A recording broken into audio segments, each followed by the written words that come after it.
everyone, and welcome to my first new moon forecast for the brand new lunar year that starts today with this new moon in Aquarius. So we're not only kind of celebrating the start of a new month, but we are also starting the a new lunar year in a sense. So quite a big deal, especially in Asia, in the East. This is a very big celebration. It kind of coincides with the beginning of spring in many instances, and so yes, an interesting one. And I think if we pair it with the solar new year, which begins at the equinox in March, then we really are kind of getting a sense of, from a kind of a luminary point of view, where we are in the cycle. So yeah, I think quite an interesting one. But there's a lot that I want to kind of unpack in this particular forecast. First of all, I want to look back at the connections to the two full moons that we had in Aquarius back in July and August of 2021, because there are a lot of parallels and themes kind of coming back to be revisited, and it might be because Mercury is still retrograde. But I just think it's quite interesting how these themes tend to constellate. So I think in a way what we're kind of doing is we are looking back, we are revisiting certain themes or situations or kind of events, and perhaps viewing them in a new light, possibly adding to them. Maybe we are kind of realizing that some of our views have evolved or changed. So it's almost like a kind of a spiral motion where things kind of go up to the next level. So it's a reset, because of course it is a new moon. So we are beginning fresh, but at the same time we're not beginning completely with no raw materials. We have some pre-existing materials that we may have already been working with alchemically.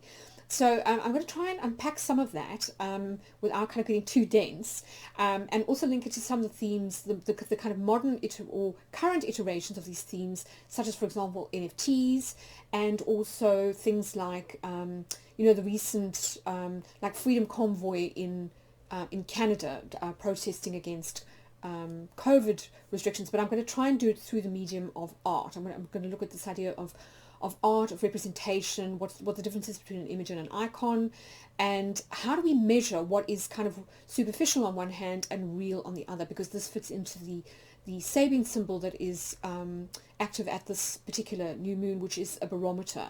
So it's very interesting how all these things kind of come together. So in terms of overall energies and themes, it's very interesting because the two previous full moons that we had back in July and August of 2021 fell in the beginning and the end degrees of Aquarius. Now this particular new moon falls in midway, sort of halfway in between these two things, at around about 12 or 13 degrees or so of Aquarius. So it's interesting how it's almost like we visited the two extremes or the poles in July and August of last year, and now we are being asked to try and kind of find a kind of a middle ground, if you like, a way to sort of reconcile some of the polarities that we were made aware of kind of back then. So that's the one thing. The second thing, as I said, is that it's Lunar New Year, and it's also, we are coming to the end of Mercury and Venus retrograde. So Venus is now direct. She went direct on the 29th of January, and Mercury will turn direct on the 4th of February. So only a couple of days after this new moon. So it's interesting. We're shifting very much from that sort of nostalgic, looking back at the past, maybe reassessing, trying to reconcile or review or refine situations or kind of ideas or relationships from our past, and now we're kind of turning and very much kind of pivoting towards the future. So we're kind of almost changing directions, kind of doing a 180. So I think we're going to feel that in terms of the energy. We're going to notice this shift as we start a new lunar year, which is the year of the tiger, and the tiger is a symbol of strength, courage, power, and fecundity. So very in keeping with the idea of spring. Now what we're also doing, because this particular new moon, it's in Aquarius, but it's got Saturn sitting quite nearby. So in a way, these are the two kind of key energies around Aquarius. Saturn used to co-rule Aquarius with Capricorn before the discovery of Uranus, and it's interesting that Saturn is going to be with the luminaries in Aquarius, because it almost juxtaposes the two things, the kind of the two themes that I want to kind of look at, which is Saturn on the one hand, which is about limitation, regulation, borders, what is real and physical and tangible on the one hand, and then on the other hand, the Aquarian energy, which tends towards utopianism, idealism, and altruism, but with that can also come universalism. And I want to kind of look at this in the context of culture wars, and how sometimes this kind of universalist approach can become a little bit totalitarian,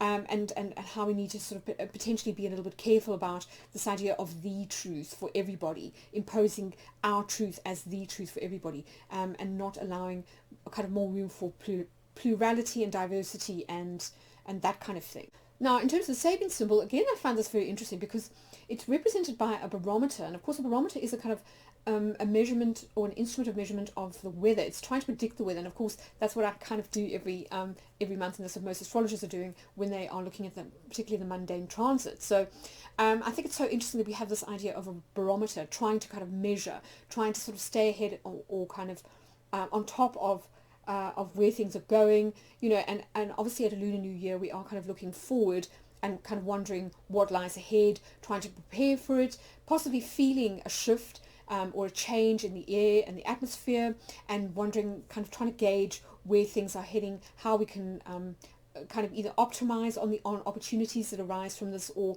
potentially hedge ourselves against any downsides, if you like. So it's perceiving subtle changes, knowing, sort of trying to gauge when rain or storms are coming. So it's the type of knowledge that is predictive, that is forward looking at patterns and that kind of thing, and trying to make predictions.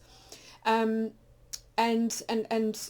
yes, sort of this anticipation of what the weather is going to kind of bring. So I think it's quite interesting, because I do think that this really reflects where people are kind of at, and I don't think that it's a coincidence that the Saturn, the Sun, and the Moon are kind of in a T-square with Uranus at the moment, which is backtracking through the degrees of Taurus that it went through in December, when we had that final square between Uranus and Saturn in December, kind of late December. But it was active all of December and of course into January, and it did affect the stock market quite badly. But I think also in other areas there was quite a lot of fear around and anxiety, which is quite typical of Uranus. It's quite nervous energy. So I think now there's kind of an attempt to channel it into a more Saturnian kind of structured way, to sort of say, all right, well, rather than kind of flap and worry and sort of get scared about the future, let's try and look at it in a more rational way and see how we can kind of benefit from this. And I think this becomes even clearer when we look at the lunar face, which is called envisioning. And so this is the degrees between 11 and 15 of Aquarius, and to an extent it's about how we kind of measure or kind of view reality, and it's trying to sort of always find that balance between kind of yesterday and tomorrow, and also between our ideals on the one hand and action on the other. So I think that's why he's talking about walking our talk, that we have to balance self-interest with service. These are the two kind of poles of Leo and Aquarius. And I love this idea of, given the moon today, we will ask for the sun tomorrow, because as I say, we are on the cusp of this Lunar New Year, and within a month or so we will be having the solar New Year. So I think it fits quite nicely, actually. And then also what he kind of says with this idea of the barometer, of trying to kind of gauge what's coming, is that we like to feel in control of what's happening, and especially when we feel out of control. We can't control the weather, we can't control certain circumstances, and I think to kind of guard against that, or to make ourselves feel better, we do try to. So I think it's also this interesting idea of Aquarius as being detached and scientific, and sort of trying to look for kind of patterns and rules that we can use to kind of gain control of what can feel like a lot of uncertainty otherwise. So I think that's quite interesting. And also this idea of kind of what is normal behavior, and this contrast between conforming on the one hand, which is very Saturnian, and then wanting to sort of to break free from restrictions, which is I think what we saw so much around the issue of the Freedom Convoy in Canada, for example, which is kind of echoing a lot of protests that have been happening over the last few months around the world, including Europe, where people are just kind of feeling as though the restrictions that they've been living under are finally sort of becoming a yoke, and there is this concern that it could lead to permanent constrictions of freedoms, kind of a totalitarianism, and there's a need to kind of push back against this, for the people to kind of take matters into their own hands and not necessarily allow government authorities and elites to continue to dictate to them what they consider to be good for their body, for example, what they consider to be safe kind of behavior, and particularly if it is creating a lot of economic limitations or constrictions. And of course, most of the sort of the COVID grants have kind of dried up. So there is that sort of that level of urgency amongst many people to want to kind of go back to work and also to commune, which is a very Aquarian thing, so to want to kind of see people again, to congregate and to travel and to commune with people, that friendships and friends and that kind of thing. So yeah, super, super interesting stuff. So having a look at the chart quickly, a couple of things, just to kind of point out. As I say, the sun and the moon are sitting with Saturn here in Aquarius, and next to them is this quite big stellium of planets in Capricorn. So again, it's a reflection of this energy that I was talking about, this combination of kind of Saturn, the old, and the kind of the physical and the sort of limiting on the one hand, but also what creates safety. And then the Aquarian, on the other hand, which is kind of airy. It's, the opposite of this sort of cardinal earth. It's this fixed air that's wanting to sort of break free from things. It's wanting to sort of burst out of restrictions, expand into the universe, into space. We did see huge developments and leaps forward when it comes to the space race and going into space, particularly when we had that Saturn-Jupiter conjunction in Aquarius back in December 2020. Since then, things are kind of moving on leaps and bounds. So I think it's interesting that we've got this Aquarian energy. And, as I said, what's also interesting is how this particular kind of grouping of the luminaries and Saturn is making a square to Uranus, which is in earthy Taurus. And as I said, it is backtracking through the degrees of Taurus that it kind of went through when it was retrograding towards the end of last year. So there is this almost kind of aftershock feeling that could be around, where we end up having to revisit and integrate and process experiences or kind of feelings that we had back in towards the end of the sort of the last quarter of 2021, and that with that can come a little bit of things like fear can kind of come up, and as I say, kind of needless anxiety or restlessness about the future, wanting championing it, but wanting to sort of to move forward, that kind of thing. So yes, I mean those are the sort of the main things to look at. And also what's interesting is that the square to Uranus has links to February 2021, when we had the last new moon in Aquarius. So there may be links back to then. I think there was also a square between the luminaries and Uranus. So again, there may also be ties to that, as well as to the full moons that we had in July and August of 2021. What's also happening at the same time is that Mercury will be stationing on the 4th of February, so a couple of days after this particular new moon. It has sort of regressed or back into Capricorn, but it will pass back into Aquarius sort of within a couple of weeks. So that could also be interesting. You may also be sort of revisiting things in much the same way as we are with Uranus, which is, for many astrologers, the kind of the higher vibration or the higher iteration of Mercury. So a lot of cerebral energy around, a lot of kind of, as I say, nervous energy, and it might be a good idea to do something to kind of ground, to make sure that you don't get you up into your head too much, And then the other thing that's super interesting at this new moon is that Venus and Mars are fast approaching their first conjunction to each other, which will happen on the 16th of February. And they will also sort of do a second one in March in Aquarius. So again, in these same two signs that we've been talking about before, first in Capricorn, followed by Aquarius. So it's interesting that the two planets most associated with, kind of love, with sex, with romance, with art, and with kind of pleasure, if you like, are both kind of coming together. And, you know, in a lot of ways, they are keying into, first of all, the Jupiter-Uranus sextile that we are due to kind of have. Is it Uranus? I think it's yes, it's the Jupiter-Uranus sextile that we're having in also kind of mid-February, close to the Pisces full moon, which will be interesting because, you know, it's quite a rare aspect and a very positive one. So I think, you know, February is going to feel very, very different in many respects to January and to December. But what's also interesting is this Venus-Mars conjunction is, in a way, the next step along from the sextile. I think that they came close to forming in, I think it was December of 2021, close to the solar eclipse that we had in Sagittarius. Along with Jupiter, there was a kind of a conglomeration of these planets that were approaching. Jupiter was approaching a sextile to I think to Mars, and I think Venus was approaching Pluto.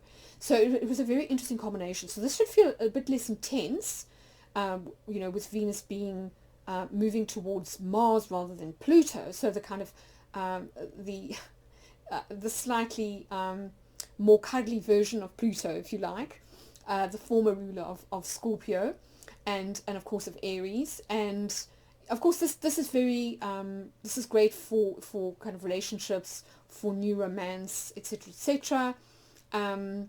And yes, as I said, they are kind of keying into this energy with Jupiter, which is super positive and expansive. So I think a lot of feel-good vibes that should be around too, but we might not feel them immediately. We might start to feel them more towards the middle of the month, around Valentine's Day, just before we get to that full moon, so towards the end of this waxing cycle. So I think it will start out feeling a bit nervy, and then we'll slowly move into more kind of pleasant energy as the waxing cycle kind of progresses. So just something to bear in mind.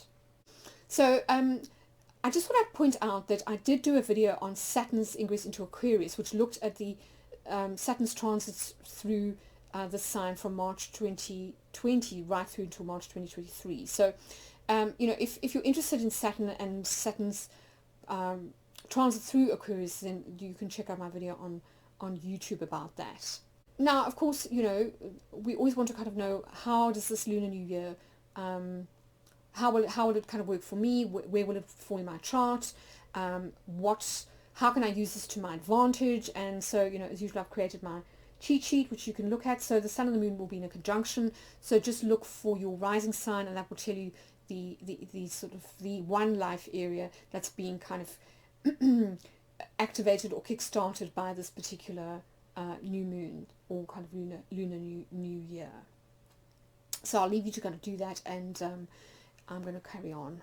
So now I want to kind of look back and revisit some of the themes that we talked about back in July and August of 2021, because I do see some potential developments, you know, in this kind of sphere. So the first thing I talked about was this idea of the movie The Matrix, and I also looked at a painting, The Storm, by an Italian, I think, called Giorgione, something like that. And I looked at this idea of the medieval or the astrological cosmos, and how you know, it became a kind of a metaphor for an interconnected, intelligent cosmos in which everything is related by kind of sympathetic resonance, so like attracting like, and also where everything is ensouled. And of course, for the alchemists and that kind of thing, soul was represented by a feminine figure, the anima mundi, the soul of the world. So this was essentially a kind of a metaphor for the substance of ether, the fifth element, which permeates like all of creation, and which kind of binds it together in a way, and also means that material or matter is not necessarily only made up of the kind of the four elements, or kind of physical particles, if you like, but that it is a hybrid of the kind of soul, which is seen as a mixture of the material and the spiritual. It's this kind of hybrid material. So I wanted to kind of revisit that that idea, particularly, given that we've seen the rise of the metaverse, which I talked about, I think, in the August 2021 forecast, when it was at that point that Mark Zuckerberg started talking about renaming Facebook to Meta, and you talked about this idea of the metaverse. And I want to kind of explore it from the point of view of the word meta itself, which can mean kind of one, or kind of like a single unit, and this idea of universe, and then the idea of culture wars and totalitarianism. So this idea of universalism, where we want to kind of apply one rule to everything kind of universally, and what the implications of this potentially can be. So this is a kind of a recap from what I was saying back in August. So there were two quotes that I kind of highlighted. The first was, the aim of technology is a total obliteration of the human and of the natural. And the second one is, the event of technology as a whole means the end of eachness, the end of cosmos, and the victory of universe. So I want to kind of explore this idea a little bit further, because of course the metaverse has really kind of taken hold in people's imagination, and there seems to be a lot less antipathy towards it, particularly now that we have things like NFTs and cryptocurrencies kind of rising to the fore. So I just wanted to kind of explore it in a little bit more, I suppose, nuance, and see where we kind of get to, in terms of revisiting these themes, so that potentially we can move away from this idea of polarization, which is so kind of, it can be very destructive, and it can also lead to the culture wars that we see so much in politics these days, where and getting this kind of gamification that's kind of happened, where it's kind of one group is pitted against another, and it's this kind of win-lose sort of mentality that tends to sort of emerge as a result of this. So of course, one of the things that I talked about in my last forecast was this idea of NFTs and Ethereum, and of course since then it's kind of sparked quite a lot of discussion in this area, and I thought I would revisit this because I think it fits in quite nicely with some of the themes that we are revisiting from those July and August full moons. So here is a kind of a quote from an article that was in the Guardian newspaper by Jonathan Jones, called "The Bored Ape NFT Craze is all about ego and money, not art." And I thought I would just sort of read selectively from it, and then look at this idea of what is art, and see if we can unpack this idea of how do we measure or decide or discern what is real and meaningful for us on the one hand, and what is superficial and kind of soulless on the other. So he kind of writes, he's referring here to Eminem, who bought a Bored Ape NFT. So he owns a unique unit of data recorded in a digital blockchain, which permanently records its provenance or sales history. It's a way of restoring the idea of an original one-off artwork to the endlessly reproducible, copyable realm of the internet. Anyone can grab Eminem's ape image online, but he owns the original, in inverted commas, and has the blockchain provenance to prove it. So I think this kind of gets to what I was talking about last time, where how do you value something? One of the ways, the things that make something valuable is that it's an original or a kind of a one-off. And so is that actually the fact that he owns the original, in other words, he's got the unit of data recorded on a digital blockchain, is this sort of is this sufficient to make the NFT unique? If there are multiple versions of it out there. And we'll look at this in the context of pop art, Andy Warhol stuff, and just kind of explore that a little bit further. But the journalist kind of goes on, and he says, it isn't art that's being sold here, but attitude. The attitude says it all. Bored, emptied out, wrecked, and proud of it, which is a lot of the energy that we kind of talked about back in July and August around people feeling disconnected and sort of alienated. There's a lot of that, in our culture, even though we are more connected than we've ever been before through things like social media and digital forms like, Zoom and phones and that kind of thing, and yet we are kind of having like a loneliness epidemic, which is something I talked about in the Saturn and Aquarius video that I did on YouTube back in 2020. So it's so interesting. So he says, that's how the NFT art investors all feel apparently, and so they should. NFTs are not good for art. They are not liberating for artists. Instead, as the Bored Ape Yacht Club makes horribly obvious, they serve nothing but money. Now, the Bored Ape Yacht Club is this idea that when you buy an NFT, a Bored Ape NFT, you also get membership to this yacht club. So it makes it kind of exclusive, which is the other sort of aspect that I was talking about, where, in my last forecast. This is the other aspect that makes something valuable, is that an artwork, say for example, will only be displayed in one gallery. And that exclusivity means that people will pay to come and see the artwork, and that kind of gives it a certain cash, if you like, in much the same way as Birkin bags have a certain cash because they are rare. So it's kind of interesting. And then he goes on and he says, but of course it's a virtual yacht club. It's not a yacht club that you can actually go and visit in the flesh. It's it's an online yacht club. So what does it actually amount to, really, except a kind of almost a token of exclusivity, a representation of exclusivity, rather than an experience of exclusivity. And so he says, instead, as the Bored Ape Yacht Club makes horribly obvious, they serve nothing but money. They are just simian poker chips that celebrate the thrill of the market, so the non-fungible token. A purer form of capitalism has never existed. So that's his kind of view. And I know there are people that are kind of pro this, there are people that are kind of anti it.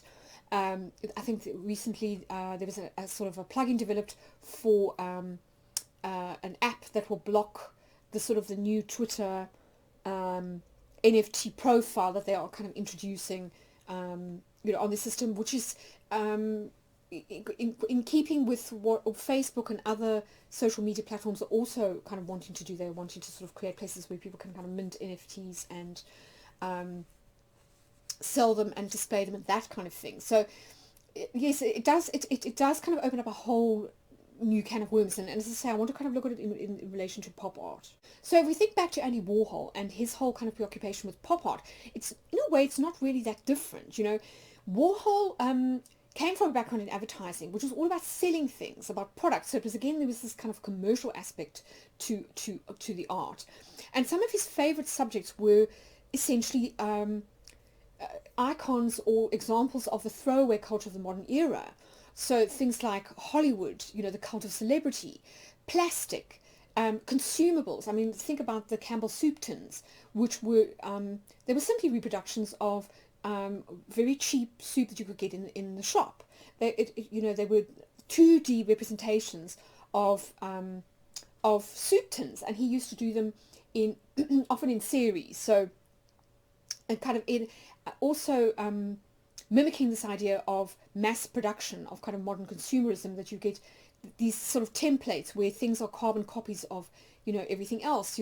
So you'll get sort of one lipstick and in a particular color, and that will be kind of mass produced, and all those lipsticks will look the same, and they will sort of have the same color. And this is very similar to the idea of like templates that we use in the sort of the digital space, which help to kind of standardize things. And also there's obviously an overlap with NFTs, where you've got this idea of a kind of a JPEG of an artwork that that can be sort of copied or mass produced multiple times. And certainly, as I said before, like during the kind of the 2000s, when the internet started to really sort of come into its own, and people could kind of find and copy digital images of, say, photographs or artworks kind of willy-nilly through search engines, that we did see a massive sort of decline in certain artistic fields like photography, and I think it does kind of beg the question, what is art, and is it something that can be mass produced, or should it be a one-off, and should it involve a certain level of skill? Should it require somebody to sort of spend kind of years going to art school and honing their artistic techniques, whether it be singing or acting or painting or sculpture, in order to sort of master their craft, if you like? Or, is a sort of an image created in the digital realm like David Hockney's doing now? I mean, I think he's doing something quite interesting where he's creating artworks using his iPad. Is that art, and is it on the same level as, say, a Gauguin or a Van Gogh or a Mona Lisa? I think it's an interesting question. But I do see a strong parallel between Andy Warhol's pop art and NFTs, and I think it'll be interesting to see what kind of happens to NFTs and whether it follows a similar sort of path to pop art. I mean, to an extent, Andy Warhol was being ironic, and I suppose you could argue that the same thing is kind of happening with NFTs. But is it taking the sort of the soul out of the item, or are we kind of getting too hung up on this idea of physicality? And how do we negotiate and navigate this, and what gives something value? Would you pay $25,000 for a JPEG that anybody else could go and copy? I think it's an interesting question. And I think one of the things that it really sort of brings to mind for me is this idea of hermeneutics, which we again kind of visited back in July and August at those Aquarius full moons. And this hermeneutics is essentially a system for interpreting literary or sort of religious or symbolic text. So it's quite a useful model to sort of show I think this connection between the sort of the different levels. So for example, this idea of the physical, do we actually have to have an artwork that is attached to a physical object, in sort of 3D, in three-dimensional space? Do we need to have a painting that we then take a picture of and then sort of sell as a kind of an NFT? Does something have to be grounded in sort of 3D reality? And also, how do we negotiate the difference between what we can do in different dimensions? So, say for example, in the metaverse, is visiting a sort of a virtual gallery in the metaverse, or visiting a virtual restaurant in the metaverse, the same as actually going to a restaurant or an art gallery in real life, and actually viewing the paintings with our senses, or immersing ourselves in the tastes and the smells of food, for example, or in this sort of in seeing an artwork kind of up close and personal? And what do we get from that relationship? It's quite interesting when you start to look at this idea of the 4 levels of symbolic interpretation. So these start with the literal. So for example, if we take the idea of the Grail, we would say the literal is about a physical chalice or a cup, and supposedly it's the cup that Jesus kind of drank from at the Last Supper. So that would be the kind of the literal level. Then we get to the allegorical level, which is calling it a grail cup. So where we see it as a kind of a metaphor for something else. So this is where I think this interesting to get this a metaverse metaphor, that kind of thing, where we have a photograph of an artwork. And then we move on to the sort of the kind of the moral aspect of it. So what does the Grail cup represent? And here we get into the ideas of the myths of Parsifal and so on. Who serves the Grail? Is it a kind of a metaphor of the divine feminine? Is it a metaphor for baptism, as we see in this image here from an illuminated manuscript, which is sort of alchemical in nature?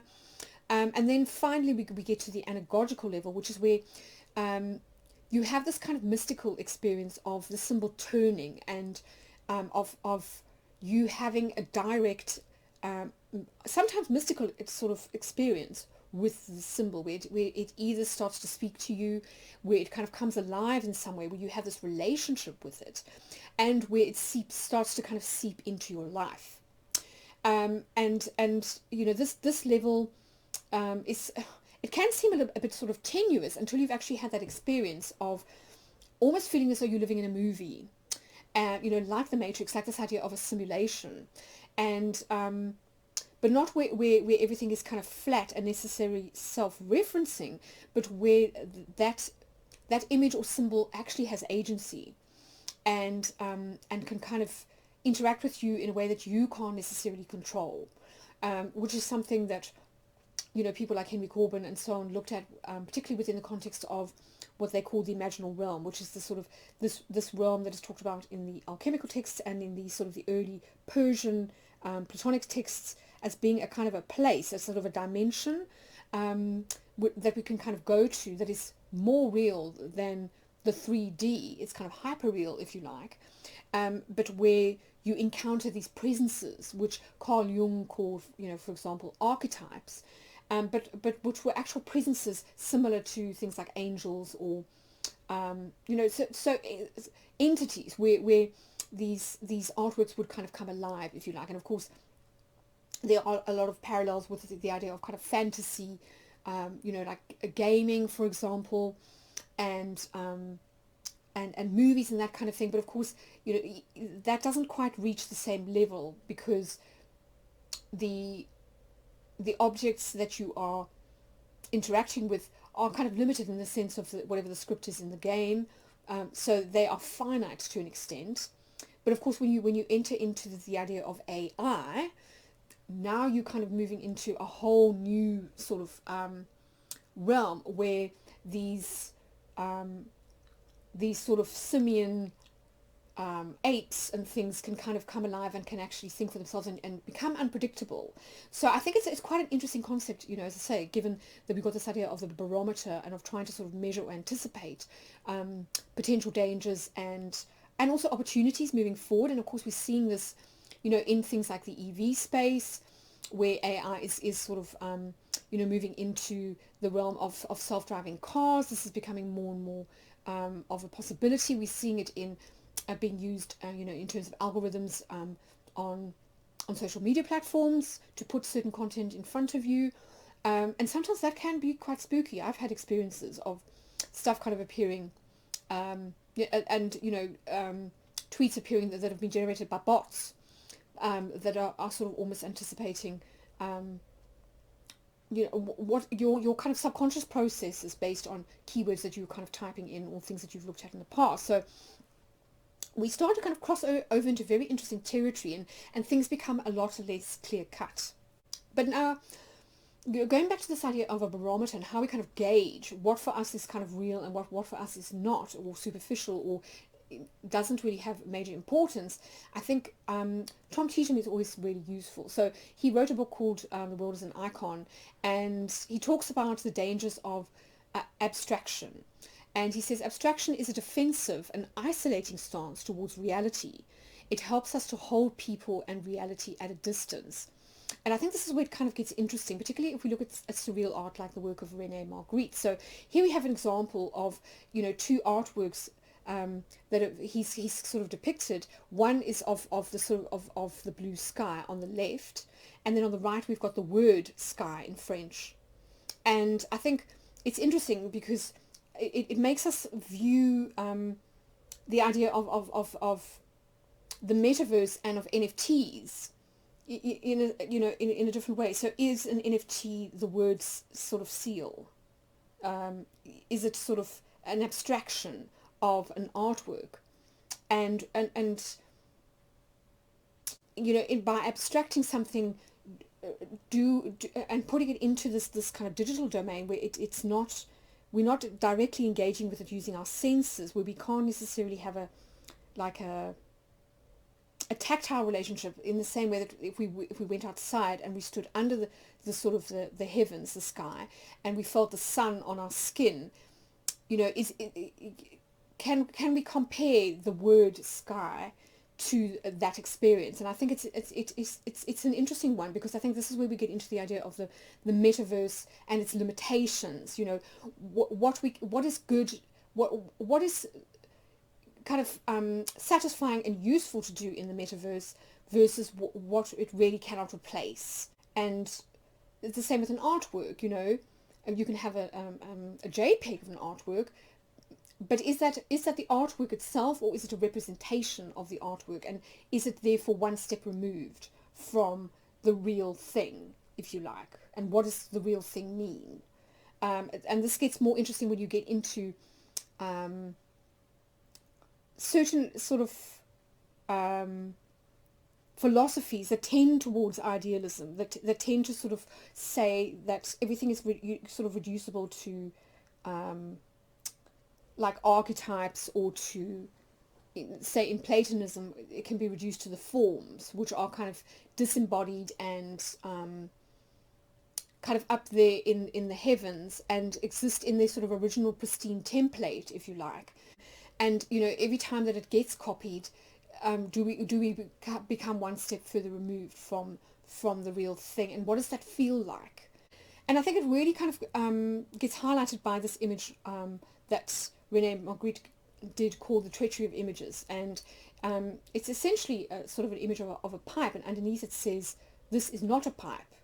And this was part of the kind of the surrealist movement of the 20s, which was reacting to the sort of the hyper kind of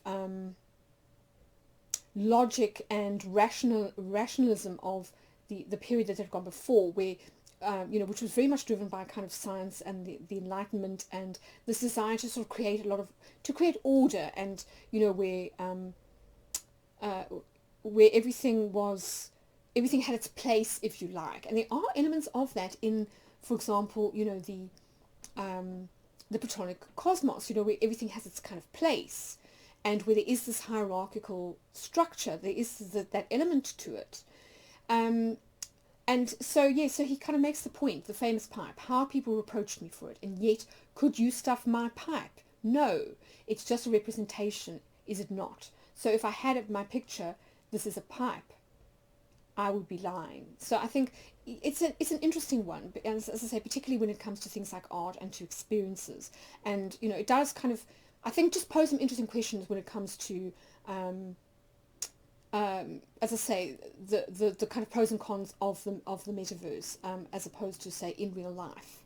So I quite like this quote by Cheatham, because for me it really sort of sums up kind of the difference between something that's flat and two-dimensional versus something that's three-dimensional, or indeed becomes ensouled. So he says an icon is not a picture, and the space is not the plane behind the panel. It is a dialogical reality, and the lines of perspective converge on the person engaged in dialogue with the reality of the symbol displayed. So that's really interesting, as I was saying, where the symbol kind of comes alive, and where you feel as though you are in a dialogue of some kind. You are in a relationship, a dialectical relationship, where that image is speaking to you, and you are responding, and and there's this kind of feedback loop happening between you and it. So he goes on and he says, the icon is a sacred window onto the invisible world. The icon is about being. It is up to us to see the world with the eyes of prayer, the eyes that regard the icon. And I think what he's kind of saying here is, in order for an icon, say in a religious context, to be elevated, for an image to be elevated to the status of an icon, we have to consider it to be sacred. So there has to be a sort of a sense of awe within us, a sense of kind of reverence, and a sense that object in some way to us evokes something extraordinary, or kind of sacred or mystical. And in order for us to see that image as an icon, we have to be in a certain attitude. We have to be in the sort of the attitude of kind of reverence in order to see the object in that light. And I think it's really interesting, because I think it also speaks to this idea of how we also receive an idea or an image. So often it depends on our kind of state of mind, or our attitude at the time, or even our kind of lived experience, and what we associate, with that image or that icon, what it evokes in us emotionally, and I would even say kind of energetically. Some people talk about this kind of shudder or this judder, where you kind of know something is alive, and where it comes to life for you. You know, even if it is in your imagination on some level, it's taken on another dimension beyond that of the 2 or the 3D. So it's an interesting one, and I think he really kind of evokes this idea of what is the difference, say, for us between an image and an icon, or like what speaks to us and what kind of captures our imagination or our soul, and that potentially can be different for everybody, and it depends on our kind of attitude or state of mind, at the time, and what we associate with that particular image, symbol, or kind of icon.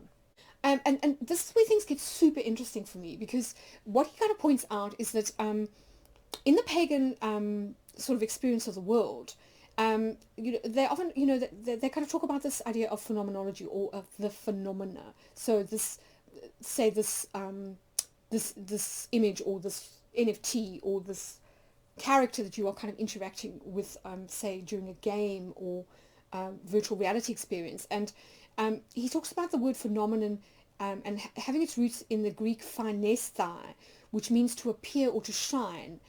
And they kind of point out that it is this shining of things that kind of makes something animated, if you like. So, obviously for me, that kind of evokes the idea of a star, and also of the Lumen Naturae in the alchemical tradition. So it's super, super interesting. So he goes on and he quotes someone called Avens, and he says, phenomena have no backs. So similar to what he was saying about the image versus the icon, and it's not the plane behind. So if you take, for example, the NFT, and you say, like, if it's a profile, is there a back to it? Is the NFT also like can you consider it a person? Because that's what's kind of being suggested by this idea of like an NFT profile. So phenomena have no backs. They are what they mean, and they mean what they are. So this is quite literal, and this is true to an extent of our encountered experience in terms of our sensuous experience, in the sort of the physical world. But then there's something else that animates that object. There's a difference between a dead and a living object, and we know this instinctively. And he says what manifests itself and is true by virtue of its shining. This is what impresses the soul with a numinous effect. So there's this element of shining, and it's so interesting. He kind of talks about how Jung went to North America, and he visited New Mexico and spoke with the Pueblo Indian chief, who said to him that the sun is God and there's nothing behind it. So he said the sun is God, everyone can see that, like it's self-evident. This is the Father, there is no Father behind it. And the question is, well, is it self-evident, or is it maybe just self-evident within that particular context of that culture? I mean, all of us have the sense of, and it's interesting that it is kind of across cultures, of the sun somehow being the source of life, something that shines, something that's warm, something that makes plants grow. But equally, it can also shrivel, it can dry, that kind of thing. So it's an interesting one.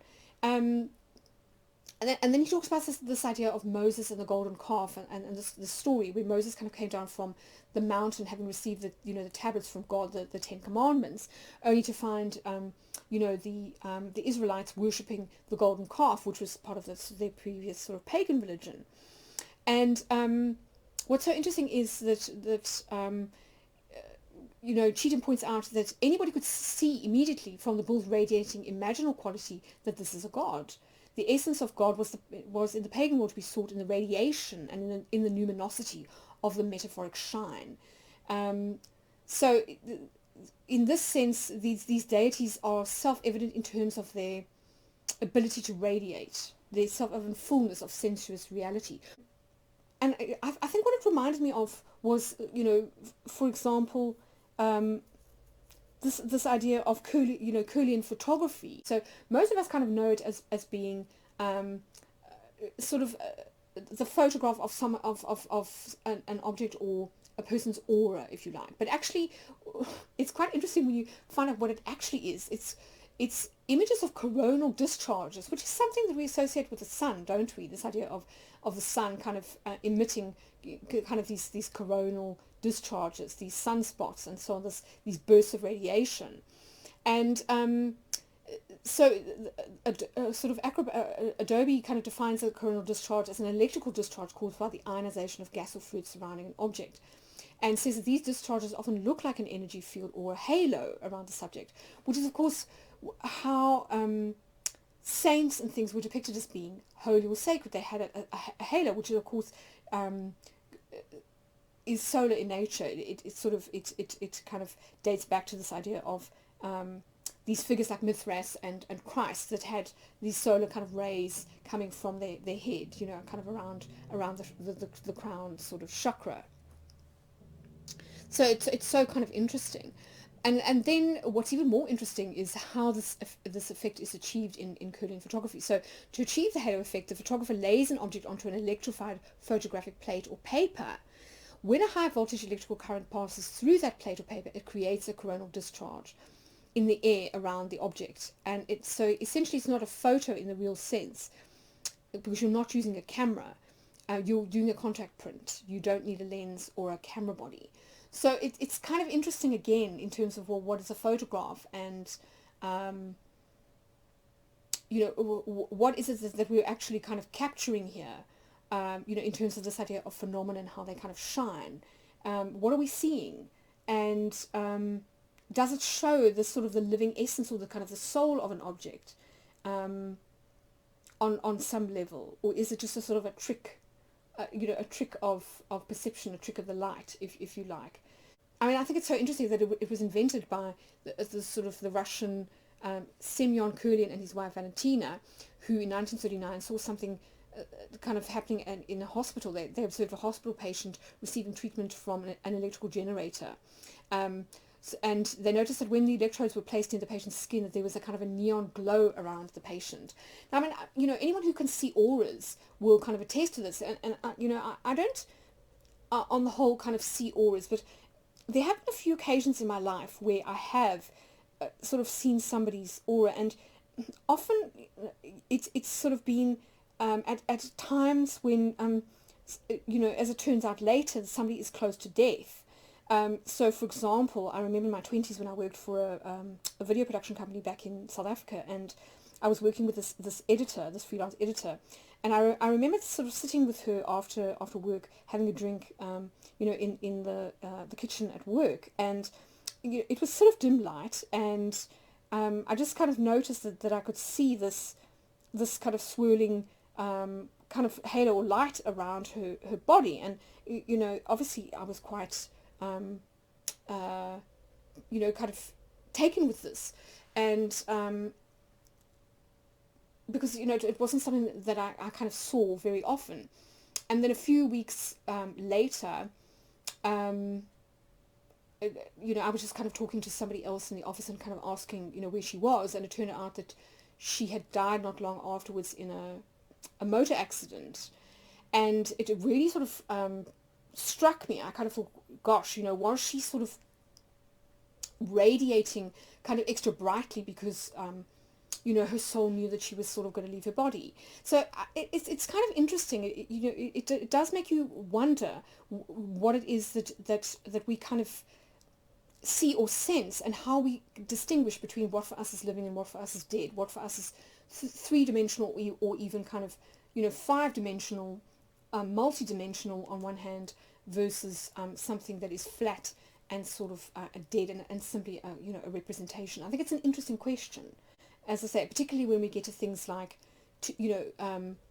AI, and how do we define, is it simply a question of kind of having a dialogue or kind of a mental back and forth with say a bot of some kind, or even a self-driving car, or does there need to be something else in the mix that makes us see that object in an extraordinary way, or that makes us feel that the object is sacred or unusual or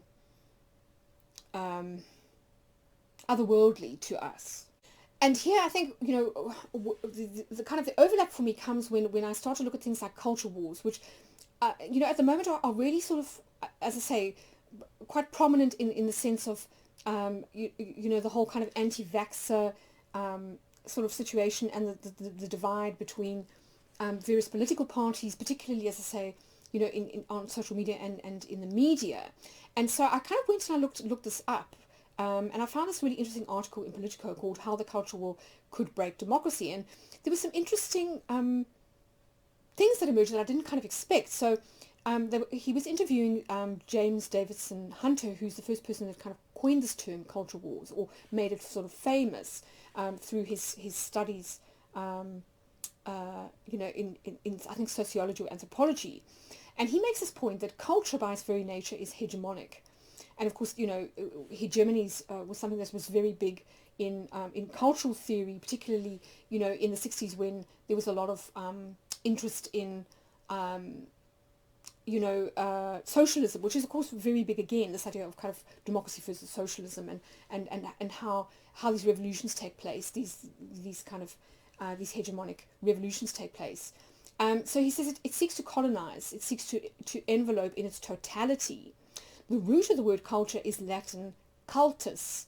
It's about what is sacred to us. So it really kind of keys into this idea of almost a religion or a kind of a cult, and we do see this, in this, particularly in the political arena, but also, in other arenas where cultural wars rage, that both sides are kind of refuse to give way. There's very little compromise, and it's because the views that they kind of hold or what they are seeking to defend has become like a sacred cow.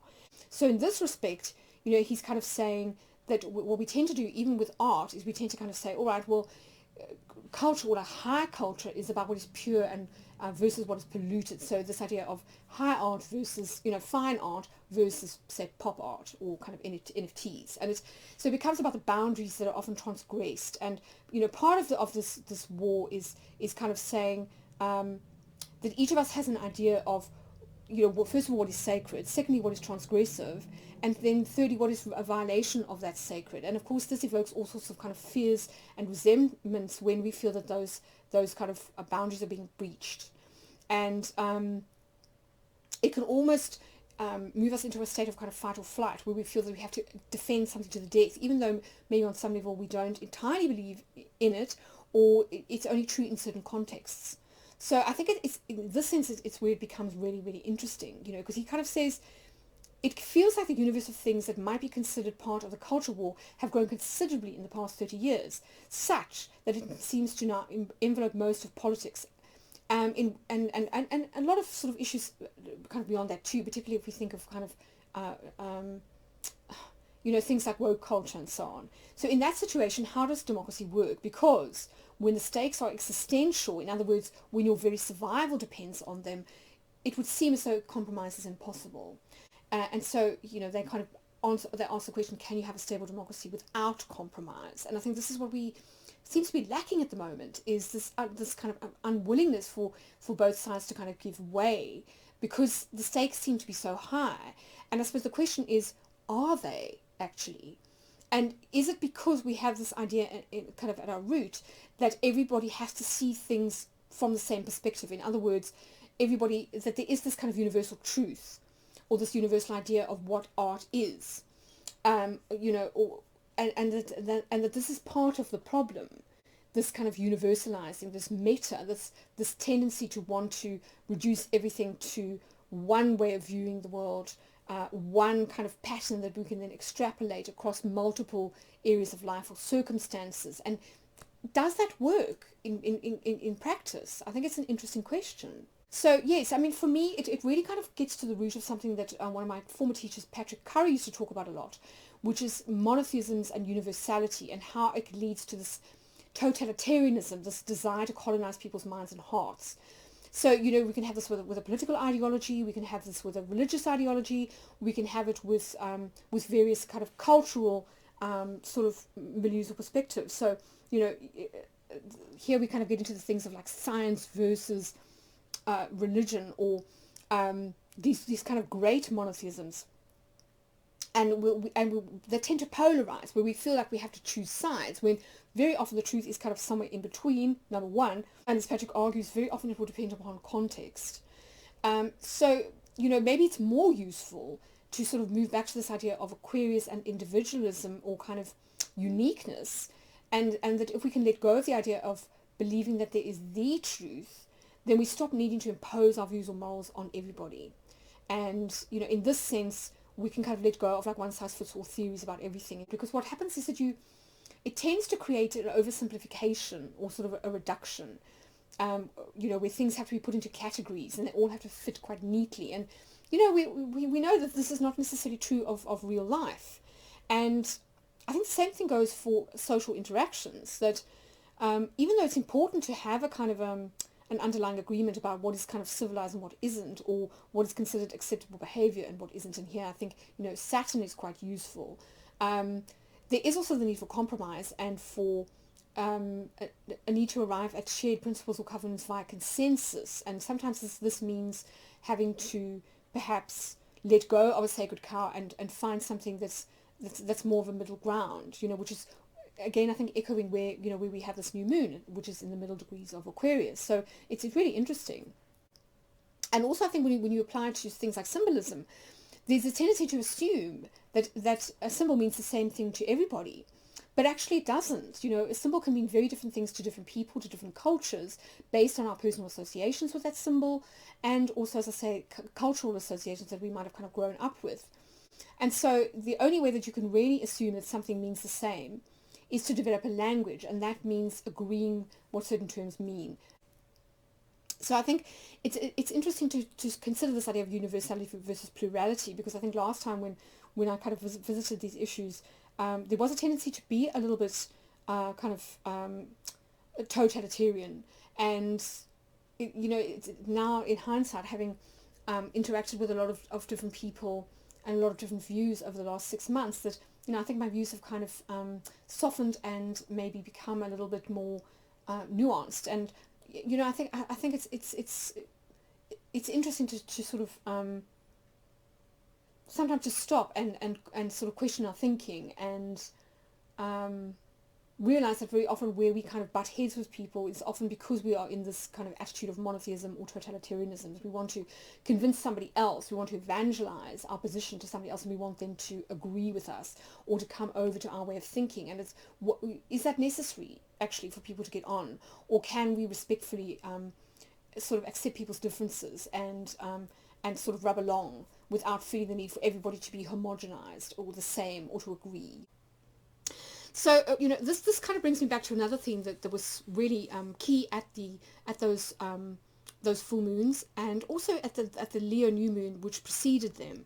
And this is this idea of kind of falling in love with life, which is, I thought it was quite interesting to hear Matthias Stefano talking about the 5D is actually getting to the place where you fall in love with your life, and where you kind of transcend the limitations of embodiment and of sort of incarnation simply by accepting them, and in that sense, that they don't become limitations anymore. And again, going back to this idea of the matrix versus the mother, kind of Mother Nature and the anima mundi.